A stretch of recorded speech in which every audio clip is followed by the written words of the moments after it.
श्री अमरनाथ जी की अमर कथा।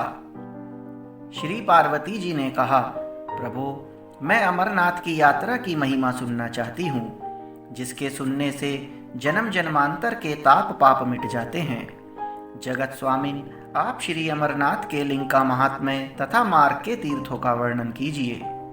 श्री अमरनाथ की यात्रा तथा पूजन की विधि भी कहें और यह भी बताए कि जो शास्त्रोक्त यात्रा को त्याग कर केवल लिंग के ही दर्शन करता है वह किस गति को प्राप्त होता है।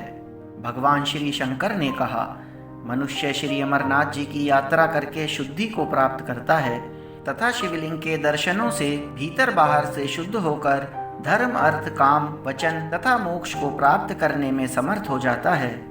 वह मनुष्य जो कि मार्ग के तीर्थों पर यथाविधि स्नान दान इत्यादि न करके सीधा गुफा में ही पहुंच जाता है, उसकी यात्रा निष्फल समझो। भगवान शंकर बोले, हे देवी, दो प्रकार की ऊपर तथा नीचे की यात्रा है। ऊपर की यात्रा मोक्ष चाहने वाले योगियों को प्राणायाम द्वारा होती है। प्राण तथा अपान वायु के एक होने पर योग मार्गे दशन द्वारा अर्थात ब्रह्मरंध्र में प्राणों को लीन करने से निश्चय ही मोक्ष की प्राप्ति होती है।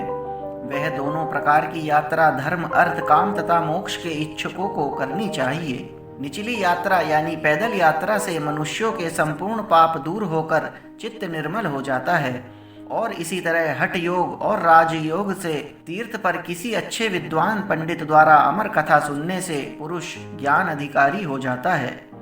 इस तरह कहे गए के अनुसार यात्रा करने वाले मुक्ति को प्राप्त करते हैं। अतः पुण्य देने वाली निम्न यात्रा का वर्णन किया जाता है।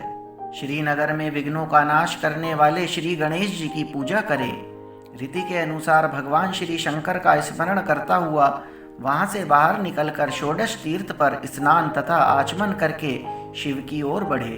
प्रिय, वहां गंगा जी का दर्शन और प्रणाम करके भगवान श्री शंकर पूजन, देवता और ऋषियों का तर्पण व ब्राह्मणों को भोजन करवाए। फिर अन्न वस्त्र आदि दान देकर विसर्जन करे। फिर पदमपुर में जो सिद्धों का है वहां पर स्नान करके और दान देकर युवती तथा मिठव तीर्थों पर स्नान करके अवंतीपुर बांतीपुर को चले। वहां साधु महात्माओं के क्षेत्र में स्नान करके बहननाग मिहरनाग जाकर हरिपारा गांव में हरिदाख्य गणपति विघ्नों के नाश करने वाले श्री गणेश जी का पूजन करे और देवताओं तथा ऋषियों का तर्पण करे। देवताओं तथा पितरों का तर्पण करने से तथा दान करने से श्री गणेश की कृपा से मनुष्य के समस्त विघ्न तथा पाप नष्ट हो जाते हैं। इसके बाद बलिहार क्षेत्र बलिहार ग्राम में स्नान करके आगे बढ़े। नागाश्रम बाघहांग में, जिसको की हस्तीकरण कहते हैं, संगम के समीप जाकर ज्येष्ठाषाढ़ नामक गण स्वामी भगवान श्री सदाशिव का पूजन करके आगे चले।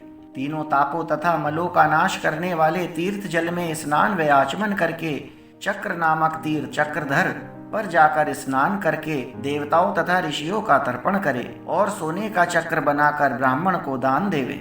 फिर विधिवत हवन तथा जप करके देवक तीर्थ की ओर चले और फिर वहां स्नान करके हरिश्चंद्र तीर्थ विजय विहार बीज विहारा पहुंचकर स्नान करे तथा वृषभ ध्वज महादेव जी का पूजन करके हव्य काव्य आदि से देवताओं और ऋषियों का तर्पण करे। गौ स्वर्ण तिल और भोजन यथाशक्ति सत्य पात्र ब्राह्मण को दान देवे। ऐसा करने से मनुष्य को ब्राह्मण को तृप्त करने के फल की प्राप्ति होती है। हे देवी, इसके पश्चात भोजन करे और तीर्थ को नमस्कार करके आगे चले और लंबोदरी नदी पर आलस्य रहित होकर स्नान करके थुजवार ग्राम से भगवान श्री सदाशिव के दर्शन करे। इसके बाद सूर्य क्षेत्र मारतंड भवन मटन में सूर्य कुंड सूर्य गंगा में स्नान करके भगवान भास्कर का दर्शन करे। श्री सूर्य नारायण का पूजन। श्री सूर्य नारायण के दर्शन करें तथा उनका पूजन करें। भगवान श्री सूर्य नारायण का पूजन संसार के समस्त भोगों तथा मुक्ति को देने वाला है। यात्रियों को सूर्य क्षेत्र में अन्न वस्त्र आदि का दान ब्राह्मणों को देना चाहिए। यह सूर्य क्षेत्र तीर्थ अपने कर्मों से दुखी हुए पितरों के उद्धार के लिए उत्तम है, ऐसा देवताओं का ऋषियों महर्षियों का मत है। हे देवी, यहाँ पर पिंडदान आदि से पितरों का उद्धार करें। दोनों कुंडों का दर्शन करें और फिर उसमें मत्स्य रूप देवताओं का दर्शन कर उनको नाना मंत्रों से तृप्त करें।